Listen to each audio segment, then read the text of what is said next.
వచ్చేసింది మీ సరదా అమ్మాయి. వెల్కమ్ టు సరదాగా కాసేపు. అందరు ఎలా ఉన్నారండి? అందరు బాగున్నారు అనుకుంటున్నాను. ఈరోజు చూపించబోయే రెసిపీ అందరి ఫేవరెట్ అండి. అది నాన్ వెజ్ వాళ్ళకి ఇంకా ఫేవరెట్ అండి. నా ఛానల్లో చాలా మంది రిక్వెస్ట్ చేశారు నాన్ వెజ్ రెసిపీస్ చూపించమని. సో ఇప్పటి నుంచి డెఫినెట్గా వస్తాయి నాన్ వెజ్ రెసిపీస్. సో ఈరోజు చూపించబోయే రెసిపీ చికెన్ పకోడా. అది కొంచెం స్ట్రీట్ సైడ్ ఫుడ్, మనకి చాలా ఫేవరెట్ అందులో చికెన్ పకోడా. సో ఆ స్టైల్లో ఎలా చేసుకోవాలో నేను చూపిస్తాను. ఇంకెందుకు ఆలస్యం, let's get into kitchen. So ఇలాంటి ఒక బౌల్ తీసుకోండి. సో ఇంగ్రీడియంట్స్ చూసేద్దామండి చికెన్ పకోడాకి. సో ఫస్ట్ ఇంగ్రీడియంట్ చికెన్ అండి. నేను నీట్గా క్లీన్ చేసేసుకున్నాను. దీనికి ఫస్ట్ ఇంపార్టెంట్ ఏంటంటే చికెన్ పకోడా చేసేటప్పుడు పీసెస్ అనేది చిన్న కట్ చేయించుకోండి. మీకు ఇష్టమైనవి విత్ బోన్లెస్ అయినా బోన్ అయినా తీసుకోవచ్చు. సో నేను మిక్స్డే చేస్తున్నానండి పకోడాకి. రెండైనా బాగుంటాయి, బోన్లెస్ బాగుంటాయి, బోన్ బాగుంటాయి. సో బట్ ఏంటంటే చికెన్ అనేది చిన్న పీసెస్గా కట్ చేయించుకోవాలి మనం షాప్లోనే. సో నేను 1/2 kg చికెన్ తీసుకుంటున్నాను.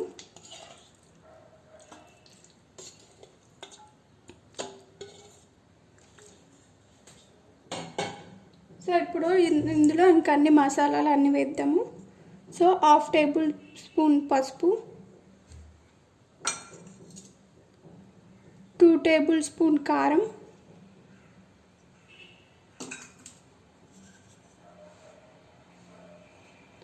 Salt 1.5 table spoon. టేస్ట్కి తగ్గట్టు, మీ టేస్ట్కి తగ్గట్టు వేసుకోండి. నేను 1.5 టేబుల్ స్పూన్ వేస్తున్నాను. ధనియా పౌడర్, ధనియాలు వేయించుకొని పౌడర్ అండి ఇది. డైరెక్ట్గా ధనియా పౌడర్ కాకుండా ధనియాలు వేయించుకున్న ఆ powder 2 table spoon.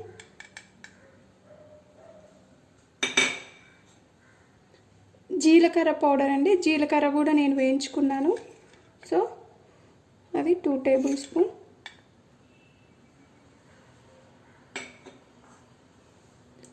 Rice powder అండి. సో ఇది ఒక 2 టేబుల్ స్పూన్.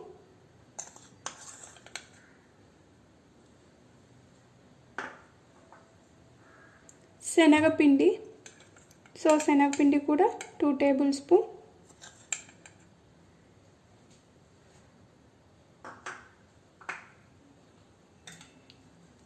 లెమన్ జ్యూస్ అండి. నేను 1/2 తీసుకున్నాను. చిన్నదైతే మీరు 1 తీసుకోండి. నాది పెద్దది, సో పెద్దది కాబట్టి నేను 1/2 తీసుకున్నాను. చిన్నగా ఉంటే మీది ఫుల్ తీసేసుకోండి. చిన్న లెమన్ అయితే ఫుల్ తీసుకోండి, పెద్దదంటే 1/2 తీసుకోండి. So lemon juice. సో ఈ కప్పుకి నేను 1/2 తీసుకున్నానండి పెరుగు. ఇది ఈ కప్కి, ఈ సైజ్ కప్కి నేను 1/2 తీసుకున్నాను. సో 1/2 కప్ పెరుగు.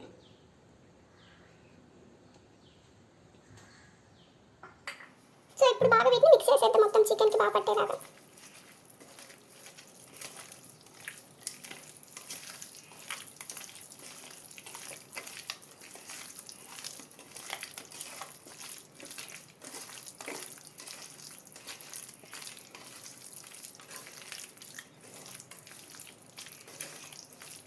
బాగా మిక్స్ చేసుకోవాలండి చికెన్కి మసాలా అంతా పట్టేలాగా. ఇలాగ మిక్స్ చేసుకున్న తర్వాత ఇది కుదిరితే మీరు నైట్ అంతా ఫ్రిడ్జ్లో పెట్టడానికి ట్రై చేయండి. నైట్ అంతా ఉంచితే ఇంకా చాలా టేస్టీగా ఉంటుంది. లేదంటే 1 అవర్ అయినా డెఫినెట్గా ఫ్రిడ్జ్లో ఉంచండి. 1 అవర్ ఫ్రిడ్జ్లో ఉంచాక ఫ్రై చేసుకుందాము. సో 1 అవర్ మనం ఫ్రిడ్జ్లో ఉంచేసేద్దాం. ఇది చికెన్ని 1 అవర్ పాటు నేను ఫ్రిడ్జ్లో ఉంచానండి. సో ఇది చూడండి, మంచిగా ముక్కలన్నీ బాగా పట్టాయి. కుదిరితే మీరు నైట్ అంతా ఉంచడానికి చూడండి. నైట్ అంతా ఉంచితే ఇంకా టేస్టీగా ఉంటుంది. బట్ నేను 1 అవర్ ఉంచాను. సో ఇప్పుడు వీటిని ఫ్రై చేద్దాము. సో ఇదిగో డీప్ ఫ్రైకి కావాల్సినంత ఆయిల్ తీసుకున్నాను నేను. సో బాగా ఆయిల్ అనేది హీట్ అయింది. సో హీట్ అయ్యాక మనము బాగా ఆయిల్ అనేది హీట్ అవ్వాలి. సో హీట్ అయ్యాక మనం అనేది మీడియం ఫ్లేమ్లో పెట్టుకోవాలండి. సో సిమ్లో కాకుండా హైలో కాకుండా మీడియం ఫ్లేమ్లో పెట్టుకోవాలి. ఆయిల్ హీట్ అయ్యాకే మీడియం ఫ్లేమ్లో పెట్టుకోండి. సో అప్పుడు టేస్టీగా వస్తాయి, క్రిస్పీగా. నేను ఇంకా మీడియం ఫ్లేమ్లో పెట్టానండి. ఆయిల్ బాగా హీట్ అయింది. సో ఇంకా నేను పీసెస్ అనేది మంచిగా వేసేస్తున్నాను.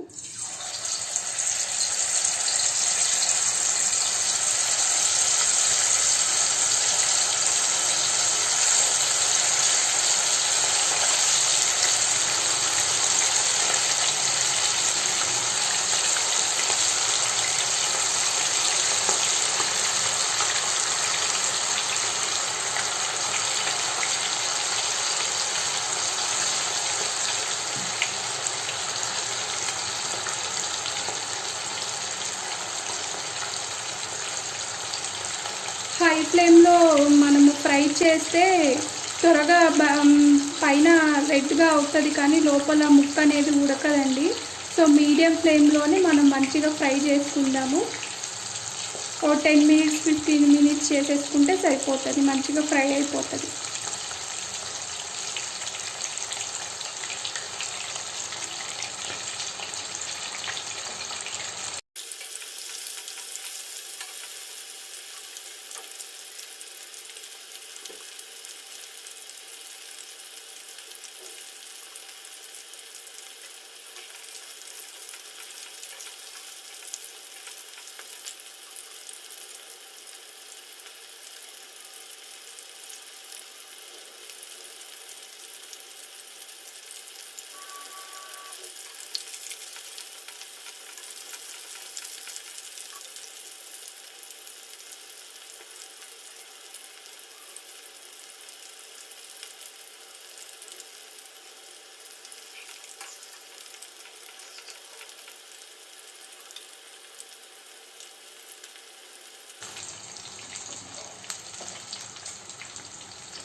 మన చికెన్ పకోడా రెడీ అయిపోయిందండి.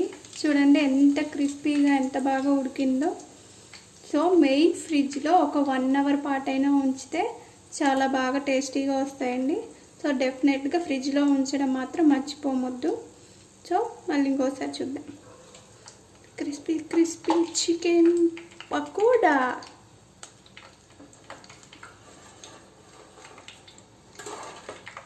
ఇలాగా స్టవ్ ఆఫ్ చేసుకున్నాక, ఇంకా అయిపోయినాక మీ పకోడీ స్టవ్ ఆఫ్ చేసుకున్నాక లాస్ట్లో కొంచెం గ్రీన్ చిల్లీస్ వేయండి. గ్రీన్ చిల్లీస్ ఫ్రై చేసుకోండి కొంచెం, ఒక 2 మినిట్స్. కరివేపాకు కూడా ఫ్లేవర్కి ఆ రెండు కొంచెం వేసుకొని తింటూ ఉంటే మధ్య మధ్యలో అలా తగులుతూ ఉంటాయి, అవి టేస్టీగా ఉంటాయండి. స్టవ్ ఆఫ్ చేసుకొని మీరు ఫ్రై చేసుకోండి, ఎట్లాగా వేడిగా ఉంటుంది కాబట్టి ఆయిల్. జస్ట్ 2 మినిట్స్ అండి చాలు. కొంచెం కేర్ఫుల్ అండి, అది కొంచెం చిందివచ్చు. సో అది కూడా కేర్ఫుల్గా ఉండండి.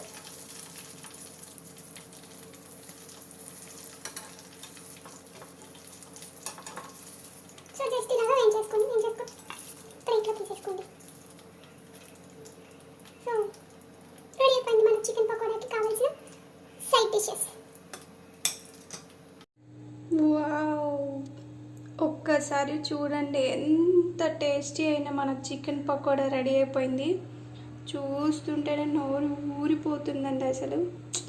వావ్ వావ్ వావ్, ఎంత క్రిస్పీగా ఎంత బాగా వచ్చాయో చూడండి.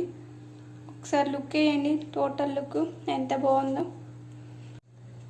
మన ఎమ్మి చికెన్ పకోడా రెడీ అయిపోయిందండి. చూడండి ఎంత బాగుందో. సో డెఫినెట్గా సాటర్డే నేను ఈ వీడియో పోస్ట్ చేస్తాను. సో సండే వస్తుంది కదా, డెఫినెట్గా ఈ రెసిపీని ట్రై చేయండి. ఒకసారి టేస్ట్ చేస్తాను మీకోసం.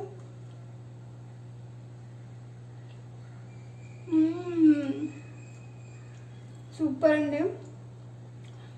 మసాలా అంతా ఈ చికెన్కి అట్లానే ఉంది. సో అందుకే అండి ఫ్రిడ్జ్లో పెట్టేసుకుంటే మసాలా అంతా ఆ పీసెస్కే ఉంటాయి. సో ఆయిల్లో పోకుండా మీ బౌల్కి అట్లనే ఉండకుండా సో పీసెస్కే ఉంటాయి. చాలా చాలా బాగుందండి నిజంగా చికెన్ పకోడా. సేమ్ మన స్ట్రీట్ సైడ్ అమ్ముతారు కదా ఆ చికెన్ లాగానే. మా కనిగిల్లో మా డాడీ తెచ్చే చికెన్ గుర్తొస్తుంది. చాలా చాలా టేస్టీగా ఉందండి. డెఫినెట్గా ఈ రెసిపీ సండే ట్రై చేయండి. అంతేకాకుండా ఇలాంటి రెసిపీ కోసం నా ఛానల్ని సబ్స్క్రైబ్ చేసుకోండి. So like, share, subscribe to సరదాగా కాసేపు. బాయ్.